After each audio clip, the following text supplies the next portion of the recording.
નમસ્કાર દર્શક મિત્રો, દિલોક સત્તા શોમાં આપણું સ્વાગત છે। ઉત્તરાયણ પર્વ એ દેશભરમાં અલગ અલગ પરંપરાઓની સાથે ઉજવાતો તહેવાર છે, જેમાં ગુજરાતમાં આ તહેવાર નિમિત્તે પતંગ ચગાવવા સહિત દાન અને પુણ્ય કરવાનું આ અવસર માનવામાં આવે છે।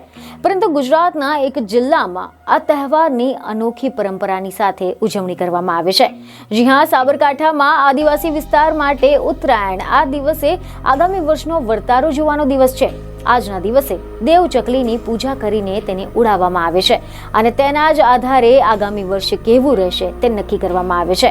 ખબરો એવી મળી રહી છે કે આદિવાસી સમાજે મકર સંક્રાંતિના દિવસે ઢોલ નગારાની સાથે આ દેવ ચકલી ઉડાવવાની જે તેમની વર્ષો જૂની પરંપરા છે તેને આજે પણ જીવંત રાખી છે। સમાચાર એવા મળી રહ્યા છે કે સાબરકાંઠાના ઈડર તાલુકાના આદિવાસી વિસ્તારમાં દેવ ચકલીની પૂજા કરીને તેમને ઉડાડતા તે સુખા વૃક્ષ પર બેસતા આગામી વર્ષ તમામ માટે મધ્યમ રહેશે તેવો વર્તારો આપવામાં આવે છે। ઈડર તાલુકાના જોડકંપા ગામ ખાતે આદિવાસી સમાજ દ્વારા અનોખી રીતે આની ઉજવણી કરવામાં આવે છે।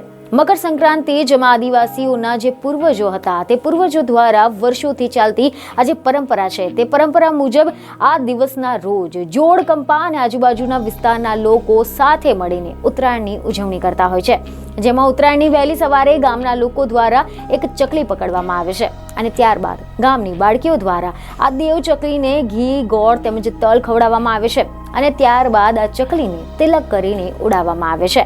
અહેવાલ એવા મળી રહ્યા છે કે આદિવાસી લોકોને એવું માનવું છે કે જો આ ચકલી લીલા ઝાડની ઉપર જઈને બેસી જાય તો આવનારું વર્ષ સારું જશે અને જો આ દેવ ચકલી કોઈ સૂખા ઝાડ, કોઈ સૂખા લાકડા ઉપર જઈને બેસશે તો આગામી વર્ષ વરસાદ વિનાનું તેમજ અપશુકનિયાળ બની રહેશે તેવી માન્યતા છે। સાબરકાંઠાના ઈડર તાલુકાના જોડકંપા, સિયાસણ જેવા વિસ્તારોમાં વર્ષો જૂની આ પરંપરા આજે પણ અકબંધ જોવા મળી રહી છે। બીજને ખબર સાથે ફરી મળીશું। ધન્યવાદ।